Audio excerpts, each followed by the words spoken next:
Hola, soy Leticia, pero me pueden decir Leti, y hoy los acompañaré a revisar esta cápsula sobre las enfermedades cardiovasculares más comunes. Partamos por los aprendizajes que esperamos ustedes adquieran con esta clase. 1. Identificar características principales de las alteraciones de salud, incluyendo síntomas, tratamiento y evolución clásica. 2. Identificar y definir problemas de enfermería para planificar intervenciones precisas y pertinentes, incluyendo las derivadas del tratamiento médico y aquellas propias de enfermería. Comencemos. Recordemos un poco sobre las enfermedades cardiovasculares. Estas enfermedades representan la primera causa de muerte en Chile y el mundo, siendo la tercera causa de avisa en hombres y mujeres, de los cuales el 67% es por discapacidad. El grupo de enfermedades isquémicas del corazón, infarto agudo al miocardio y accidente cerebrovascular, representan 2/3 de la mortalidad cardiovascular en Chile. Las principales enfermedades son hipertensión, ACV, cardiopatía coronaria y la insuficiencia cardíaca. Veamos qué es una crisis hipertensiva. La hipertensión arterial es una enfermedad crónica que, librada a su curso natural, produce daño orgánico irreversible que causa invalidez o muerte prematura. Su importancia radica en su rol precursor de enfermedad cardiovascular. Se considera hipertensa a una persona que presenta una presión arterial persistentemente elevada, sobre 140/90 milímetros de mercurio. Por muchos años, estos valores han sido considerados la línea divisoria entre una presión normal y una presión arterial alta, o al menos han sido ampliamente aceptados como el límite superior en el cual se sustentaría una vida segura. Ahora, ¿qué sería una crisis hipertensiva? Es la elevación de la presión arterial diastólica sobre 120 a 130 milímetros de mercurio. Esta situación clínica deriva de un alza de la presión arterial, que obliga a un manejo eficiente, rápido y vigilado de la presión arterial. Esta situación se reconoce en nuestra realidad como un síndrome frecuente, de manejo heterogéneo en cuanto a su oportunidad y calidad, constituyendo además una condición que provoca numerosas referencias entre el sistema de atención primaria y unidades de urgencia, en muchas ocasiones de manera innecesarias. La crisis hipertensiva se divide en urgencia hipertensiva y emergencia hipertensiva. La primera es una situación clínica en que la elevación brusca y sintomática de la presión arterial debe ser controlada en forma rápida, pero no inmediata, incluso puede ser en un par de días. En general, en esta situación, no hay riesgo vital. La segunda es una situación clínica en que la presión arterial es de tal magnitud o las circunstancias en las que la hipertensión se presenta son de tales caracteres, que la vida del paciente o integridad de los órganos vitales están amenazados, lo cual obliga a su control inmediato, en minutos u horas. Frecuentemente, en estos casos, la situación que motiva la consulta en el servicio de urgencias es la causa del alza tensional y no una complicación de la hipertensión. Es así como una epistaxis, el síndrome vertiginoso y patologías asociadas a dolor intenso y /diagonal o ansiedad son capaces de producir alzas de la presión arterial en normotensos y exacerbar la hipertensión de base en hipertensos establecidos. Revisemos la fisiopatología de esta situación clínica. Primero, pueden aparecer en pacientes sin antecedentes de HTA, o deberse a una falta de cumplimiento en el tratamiento farmacológico o dietético, o de ambos o de uno adecuado. Las urgencias hipertensivas graves se deben, generalmente, a una elevación repentina de la PA debido al aumento de las resistencias periféricas, consecuencia a su vez de la liberación de sustancias presoras, como la angiotensina 2, la noradrenalina y la hormona antidiurética. Todo ello conduce a un deterioro arteriolar por alteración del endotelio y la deposición de plaquetas y fibrina, perdiéndose también la autorregulación de la circulación, con lo que se produce isquemia de los órganos periféricos. Todo ese conjunto recibe el nombre de necrosis fibrinoide. Con ello, se produce un círculo vicioso, ya que la necrosis fibrinoide conlleva un aumento de las resistencias periféricas y, por tanto, un mayor incremento de la presión arterial. La primera aproximación y más importante es el ABC, vía aérea permeable, ventilación adecuada y circulación. Además, es importante la evaluación neurológica inicial, principalmente el estado de conciencia y la orientación en tiempo y espacio que presenta el paciente al momento de la atención. Es importante y necesaria una cuidadosa evaluación clínica, que comprende la anamnesis, el examen físico y exámenes de laboratorio. Esto en un ambiente tranquilo, e idealmente empleando un sistema automático y calibrado para registrar secuencialmente la presión arterial. La historia y examen físico en pacientes que presentan una presión arterial severamente elevada determina la naturaleza, severidad y el manejo subsecuente de la crisis hipertensiva, sea esta una urgencia o una emergencia hipertensiva. Dentro del diagnóstico y tratamiento, es también importante la administración de los medicamentos indicados de manera correcta por el profesional de enfermería. La tranquilidad que le puede entregar el profesional de enfermería al paciente también ayuda enormemente a llegar al objetivo y luego de que el paciente esté estable, la educación es primordial. Entonces, las prioridades de enfermería se enfocan en normalizar la presión sanguínea. Cuando se administran antihipertensivos endovenosos de acción corta hay que monitorizar la presión sanguínea. Proporcionar comodidad. Brindar apoyo emocional. Controlar las posibles complicaciones. Durante la fase aguda se controla al paciente para detectar las manifestaciones clínicas en los sistemas orgánicos como el sistema neurológico, cardíaco y renal. Educación al paciente una vez esté estable. Algunos diagnósticos de enfermería que pudiésemos encontrar son: gasto cardíaco disminuido, relacionado con el aumento en la resistencia vascular, el volumen de sístole y alteraciones en la postcarga, manifestado por taquicardia, cifras tensionales elevadas y alteraciones en la perfusión. Control ineficaz de la salud, relacionado con conocimiento insuficiente sobre régimen terapéutico, manifestado por decisiones de la vida diaria ineficaces para reducir factores de riesgo.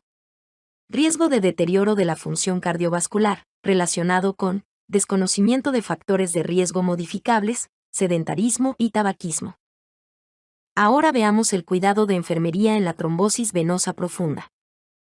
La trombosis venosa profunda es una afección que ocurre cuando se forma un trombo en una vena profunda.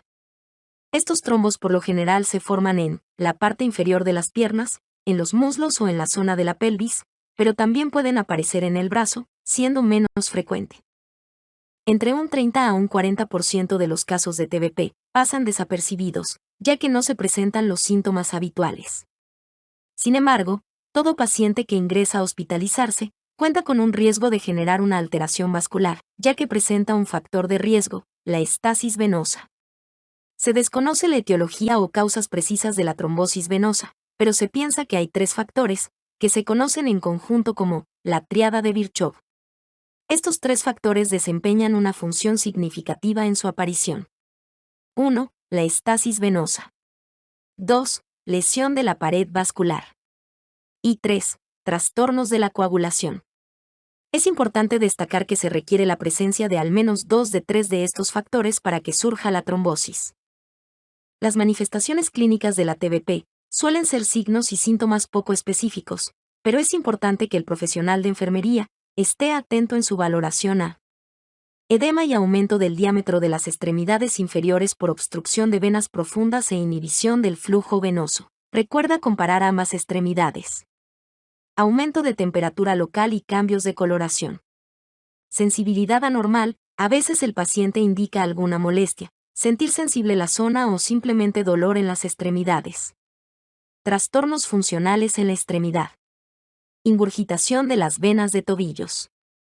Ahora, los signos de embolia pulmonar son el primer indicio de que existe una trombosis venosa profunda, ya que los coágulos pueden desplazarse y viajar a través del sistema venoso y de las cavidades derechas del corazón hasta alojarse en las arterias pulmonares, donde ocluyen parcial o completamente uno o más vasos sanguíneos.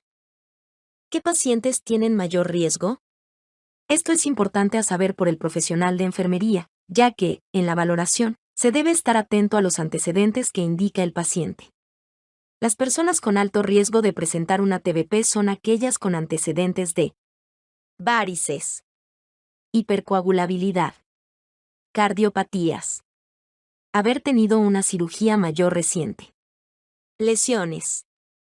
También entran dentro de esta clasificación personas con un IMC mayor a 30, las personas mayores y personas usuarias de anticonceptivos orales. En el siguiente cuadro te muestro los riesgos de padecer de esta patología, clasificados en bajo, moderado, alto y máximo riesgo. Recuerda tenerlo claro al momento de valorar a tus pacientes. Pero lo más importante, ¿cómo se puede prevenir una TBP? Acciones tan simples como el uso de medias antiembólicas y profilaxis con un anticoagulante según indicación médica. ¿Qué podría indicar el médico para el diagnóstico de una TBP? Dímero D, una sustancia que se libera en la sangre cuando un trombo se desintegra. Ecodoppler es un ultrasonido que evalúa la velocidad del flujo sanguíneo arterial y venoso. Ecoduplex es un ultrasonido que incorpora imágenes en tiempo real al análisis de flujo. Es la técnica de elección si se cuenta con ella. El tratamiento clásico de esta patología es la anticoagulación, salvo, por supuesto, en el caso de pacientes con antecedentes de hemorragia reciente, úlcera péptica o una neurocirugía reciente, etc. A corto plazo, el objetivo del tratamiento es prevenir la extensión del trombo, evitar la embolización pulmonar y disminuir el riesgo de recurrencias. A largo plazo, el objetivo es disminuir las recidivas tardías, evitar el síndrome posttrombótico y la aparición de hipertensión pulmonar. Como lo importante es interrumpir el proceso trombótico, el tratamiento se basará en el uso de anticoagulantes como la heparina por vía endovenosa. Normalmente, el médico indica un bolo inicial de 5.000 unidades internacionales, y luego, si es posible, indicará administrar heparina en forma continua en dosis necesarias para prolongar el tiempo de tromboplastina parcial, entre 80 a 100 segundos. Cuando se indica heparina no fraccionada o heparina sódica, normalmente se indica durante 5 días, y en forma simultánea con tratamiento vía oral. Esta opción reduce significativamente los costos del tratamiento. Ahora, también están las heparinas de bajo peso molecular, como por ejemplo el Clexane o el Fragmin, que son marcas comerciales. Como norma general con este tipo de heparinas se deben de emplear durante un periodo de 5, más menos 2 días. Los anticoagulantes orales, en este caso se deben iniciar entre los días 1 y 3 después del inicio de tratamiento con heparina de bajo peso molecular. Luego, se mantienen ambos tratamientos durante 3 a 5 días, deteniendo la heparinoterapia cuando se haya alcanzado un INR de 2 a 3, durante 2 días consecutivos. Cuidados de enfermería. Al estar el paciente con un tratamiento anticoagulante, debemos estar atentos a vigilar las complicaciones derivadas de ello. Pero para prevenir esas complicaciones es importante también mantener el reposo absoluto, repito, absoluto del paciente, pues no queremos que el coágulo viaje, ¿cierto? Otros cuidados son, procurar mantener las extremidades elevadas, importante para disminuir el edema. El uso de las medias antiembólicas, junto con la educación de la importancia de su uso. Controlar el dolor. Si el paciente está con BIC de heparina, o sea, administración continua, el control de TTPK y del INR debe ser entre las 4 a 6 horas, y si está con heparina de bajo peso molecular, el control es diario o cada 12 horas. En cuanto esté el resultado de estos exámenes, se debe informar al médico tratante para evaluar la continuidad del tratamiento o modificación de la dosis. La heparina se encuentra en un nivel terapéutico, cuando el tiempo parcial de tromboplastina es 1.5 veces el control de laboratorio. Bueno, futuros colegas, hemos terminado esta cápsula. Los invito a profundizar sobre el tratamiento anticoagulante, pues el manejo por el profesional de enfermería es fundamental en esta última patología.